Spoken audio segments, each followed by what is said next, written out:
Hello, good morning, students. It's Gurpal Singh, your accountancy and economics teacher. So, students, in the last video, we have studied about the extract of balance sheet. How we have to prepare extract of balance sheet. So, everybody knows about extract of balance sheet. First of all, we have to prepare vertical balance sheet. The format will be like this: equity and liabilities, shareholder fund, and then share capital. And after that, we have to prepare notes to accounts.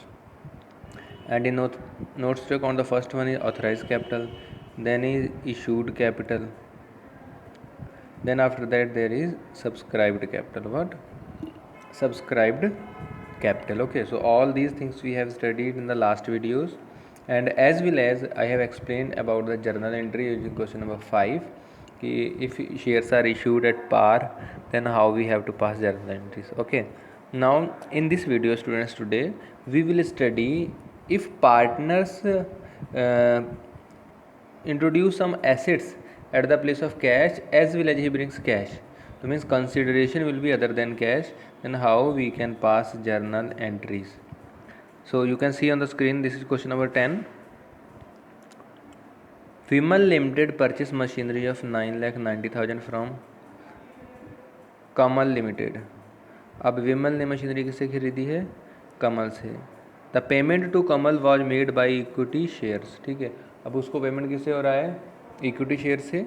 अब बोल रहा है journal entry पास कर दीजिए अगर share issue पार पे हो और या फिर शेयर इशू जो है प्रीमियम पे हो.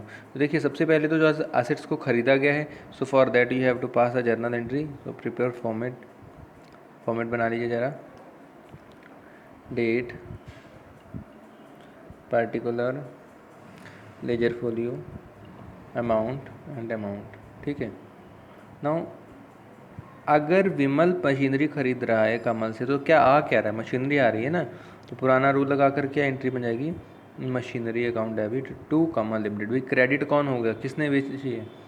कमल है ना, तो टू कमल अकाउंट कर देंगे. ठीक है, 9,90,000 नरेशन आ जाएगी बीइंग मशीनरी परचेस. अब फर्स्ट केस में कह रहा है बेटा इशू शेयर्स. अब उसको जो पेमेंट करी वो कैश में नहीं करी, उसको शेयर इशू कर दिए, तो Kamal limited account debit to equity share capital. वैसे अगर कैश होता तो यहाँ पे क्या लिख देते? कैश लिख देते. यहाँ कैश नहीं, शेयर है तो शेयर लिखते हैं. अब 9,900 शेयर इशू करे गए. ठीक है, 100 रुपये का एक था शेयर, तो 9,90,000 हो जाएगा. थर्ड केस में कह रहा है कि Kamal limited debit to equity share and to security premium. Right, यहाँ पे 25% प्रीमियम है. भाई कमल लिमिटेड को पैसा कितना देना है? 9,90,000 ही लेगा ना. अब क्या करेंगे बेटा? तो कितना शेयर कैपिटल में डालें, कितना उसमें डालें, तो पर शेयर का आपको रेट जानना पड़ेगा. तो 9,90,000 अपॉन 125 जब आप कर दोगे, इसे काटोगे तो 7,925 आ जाएगा. 7,920 मीन्स इतने शेयर जो हैं कंपनी ऑफ़र कर रही है. ठीक है, अब 100 रुपये का रेट है. कितना रेट है? 100 का. 100 से आप मल्टीप्लाई कर दीजिए, तो 7,92,000 will be share capital. And फिर 7,920 की 25 से मल्टीप्लाई करेंगे तो 198 आपका क्या हो जाएगा? सिक्योरिटी प्रीमियम रिजर्व अकाउंट हो जाएगा. राइट, इतना समझ में आ गया सभी को? Any problem? फिर से रिपीट कर दे रहा हूँ. क्वेश्चन देखिए क्या कह रहा है. विमल ने मशीनरी खरीदी. आप इतना समझो पहले. विमल ने क्या करा? मशीनरी खरीदी. तो बेटा जब विमल ने मशीनरी खरीदी है तो मशीनरी आ रही है ना, machinery is coming, so machinery account debit. किससे खरीदी? कमल से टू कमल लिमिटेड. अब जब कमल को पेमेंट होगा तो कमल डेबिट हो जाएगा ना. हम कैश में थे तो टू कैश हो जाता. अभी कंपनी यहाँ पे कैश ना लेकर के शेयर इशू कर रही है, इसलिए क्या लिख दिया? To equity share capital. To equity share capital लिख दिया हमने. ठीक है, कोई परेशानी? अब कह रहा है दूसरे केस में कि अगर वही शेयर प्रीमियम पे दे दिए जाएँ, वही क्या कर दिया जाए? प्रीमियम पे दे दिए जाएँ. तो प्रीमियम का मतलब क्या होता है बेटा? कि जो भी आपका नॉमिनल रेट है उसमें जो भी एक्स्ट्रा प्राइस है वो जोड़ दिया जाए. तो 100 + 25 125 रुपये हो गया. तो सिंपल सी बात है, यहाँ 9,900 शेयर जो 100 रुपये के हिसाब से इशू हो रहे थे, हमें पेमेंट तो 9,90,000 का ही करना है बेटा.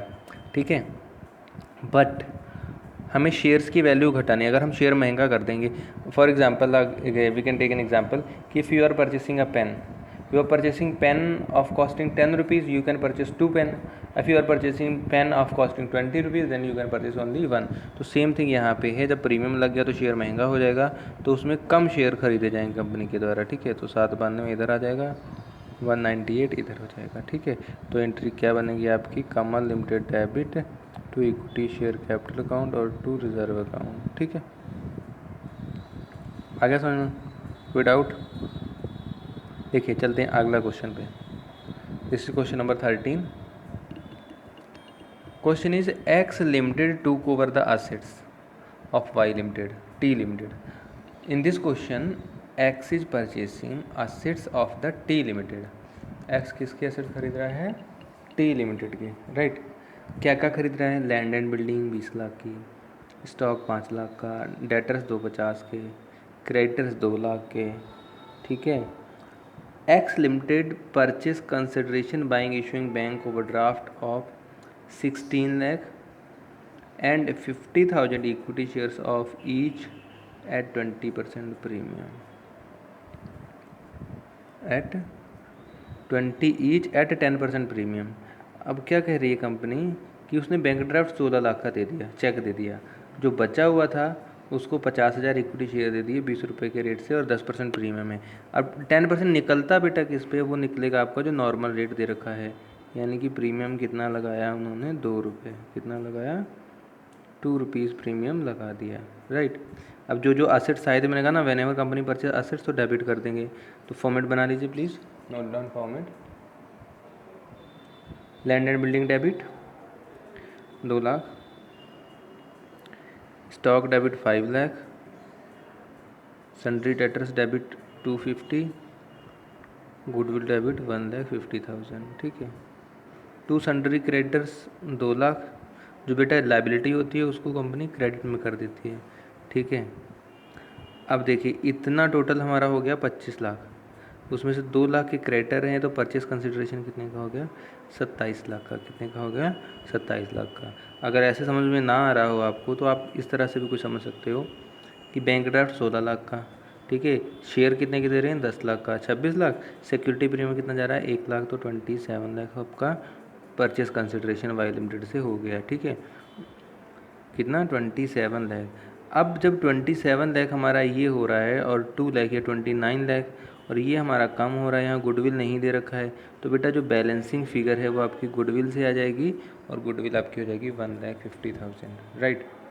How, first of all I have calculated the amount of purchase consideration as per question. 16 lakh was of bank overdraft, 16 lakh bank overdraft का था।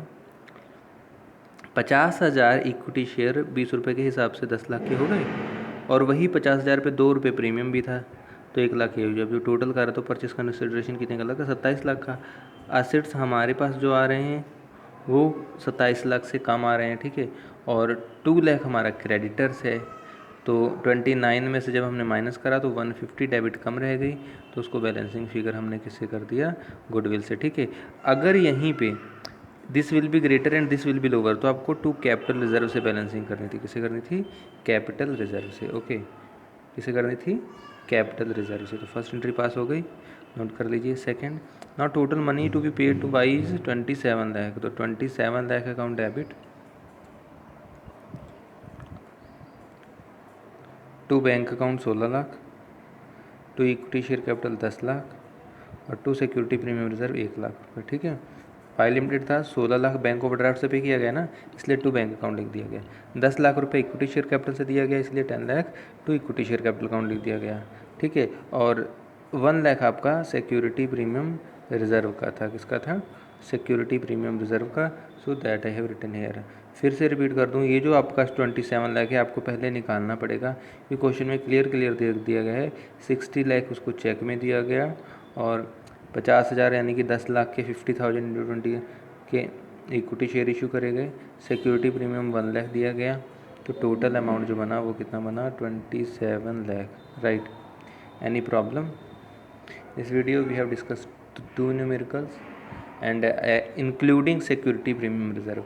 अगर सिक्योरिटी प्रीमियम रिजर्व लग रहा है तो आपको जो ड्यू की एंट्री होगी उसमें सिक्योरिटी प्रीमियम दिखाना होगा, ना कि रिसीव की एंट्री में आप दिखाएंगे। ठीक है, कहाँ दिखाना होगा?